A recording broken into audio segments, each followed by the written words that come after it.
Police arrested a Boston University student for making death threats to a girl he once dated. Andrew Rosenblum threatened to carry out a massacre similar to that of Virginia Tech. Immigration is still a leading controversy, even amongst college campuses, while students dispute the advantages and disadvantages of illegal immigrants. So the question is, were students always divided like this in high school? Or within this community, does your race define your social status?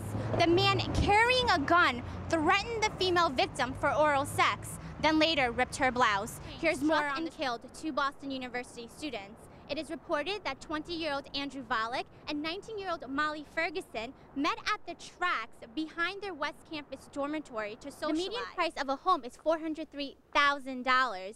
Sacramento, California topped the list as the highest real estate market within the nation.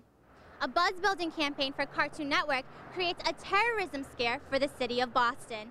Newbury is not just the place for a shopping destination, but it's the biggest tourist attraction in Boston. Speaking of sweets, the members of Dance Marathon held an ice cream social this weekend to raise money for BU has a new $1.8 billion plan. Where is that money going? And with close to 3,000 friends on MySpace, find out which musician you should add to your top 8 and your playlist. I'm Justin Abraham. And I'm Kaye Lin. Inside Boston starts right now. .com. Join us next time on Inside Boston, where we will take a look at the 2008 election campaigns and development. Thanks, Eric. I'm sitting here with Jesse Maddox and Matthew Pruitt from Brown University, and they are the co-founders of Bruno Books. Welcome, guys. Thanks. Thank you. So tell me a little bit about your company, Bruno Books. Sure, Sexual just assaults have been occurring a lot on campus. I mean, there was one at the Esplanade, one at St. Paul Street, and another one at Warren Towers recently. What are some of the safety issues that students should be worried about? Well, a senior at Boston University speaks about her concern of the dangers of living in the city, especially after the reported cases of sexual assaults that have occurred around the college campus. I think I've been a lot more aware of my surroundings, and I've definitely started making sure that I'm with someone always. If it's dark out, I'm always calling my friends saying, like, do you want to hang out with me? I'm here at the T-stop on the corner of St. Paul Street, where one BU student was sexually assaulted. According to BU police, the man carrying a gun threatened the female victim for oral sex, then later ripped her blouse. I think it's a problem, and we need to hear more about the sexual assault that goes on our campus. Boston University senior Brian Spiegel says an ongoing problem is that sexual assault is not reported enough, especially within a college setting. I don't think more males than females are victims of sexual assault, but those that are don't step forward because it emasculates them. As a male student at BU, I feel like if females think they're being raped or think they were raped, then they were raped. It's more like it's not a cut and dry thing. It's however you feel you were done wrong, then you were done wrong. What's the average? The real issue with sexual assault and rape on any campus is the reporting aspect. There's an option, obviously, on a victim who's been assaulted to report or not. Chief of BU Police Thomas Robbins encourages students to be more cognizant of their surroundings. Chief Robbins emphasizes the importance of notifying an authority figure if anyone feels victimized. They were near campus. They were on the Esplanade. And one specifically was a female jogger. She had the headset on, the iPods, and an individual came up behind her and grabbed her and sexually assaulted her. It was an assault that was at the T station over at St. Paul, and it was an individual that was approached by someone that was described as a Hispanic male and actually assaulted the victim. Boston University is circulating an online bulletin prompting students to raise awareness within their settings and to report any suspicious activity. It is also advised for students not to travel alone at night. For Inside Boston, I'm Kaye Lin.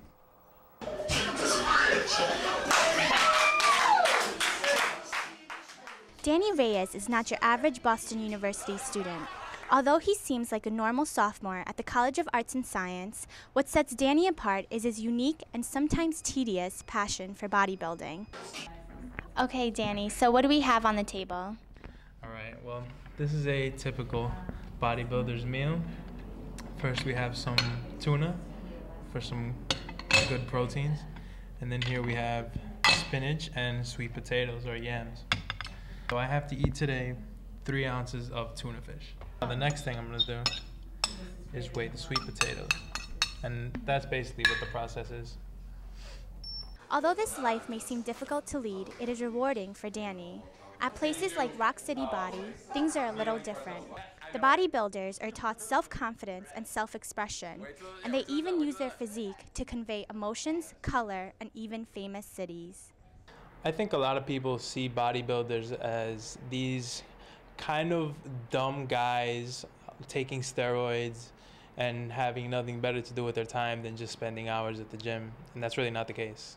There are those people who come just with vanity in mind. Usually they transition into realizing, oh, there's more I could do with myself. But ironically, it's less about these guys with awesome bodies that show up on our door. It's more about people who have awesome dreams who show up at our door, and they're much more fun to work with.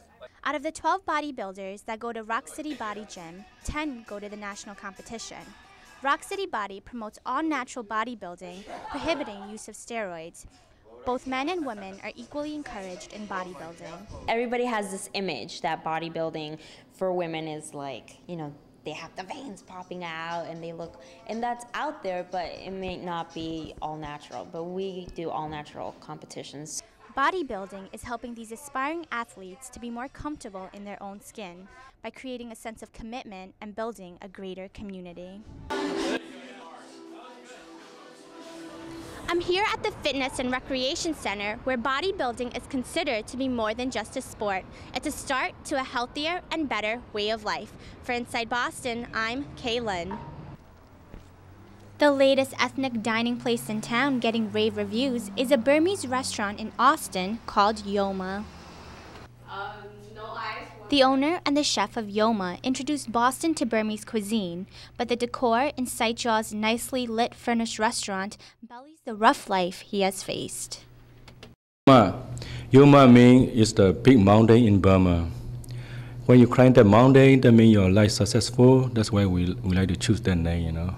Saitjaw, a refugee of Burma, escaped his native country from the oppressive military government and came to the United States, putting his passion into cooking. The Burmese activist showed me how to whip up a green tea leaf salad and some noodle soup for the cold days. The Burmese food is very unique. You know, it's different from Thai. It's different from India. Somebody, you know, mistaken. You know, it look like Indian. It look like Thai. It's not. It's different. Totally different. You know. We are making the tea leaf salad. So what do we start out with? We're gonna start out a tomato. The tea leaf salad contains ingredients of sliced outer skin tomatoes, a dab of that special mixed tea leaf from Burma, granola oil, salt, dry shrimp, beans, sesame seeds, garlic, green chili, shredded cabbage, and peanuts. Most of our American customers prefer the Onokaswe because it's coconut cream and it's sweeter. Yeah, sweeter. And then most Burmese coming is mohinga. Mohinga because it's more like catfish curry. Catfish curry, and then most Burmese like mohinga. Yeah, because in spicy. mohinga, you know, in Burma, you know, it's our breakfast dish. Jaw serves me a bowl of the coconut soup onokaswe, the smooth sar, the tea leaf salad, and gives me a taste of his ethnic restaurant. Although Saitjaw has had a turbulent political past in Burma, he said he created Yoma to never forget the beauty, the culture, and the food of his native land. For Inside Boston, I'm Kaye Lin.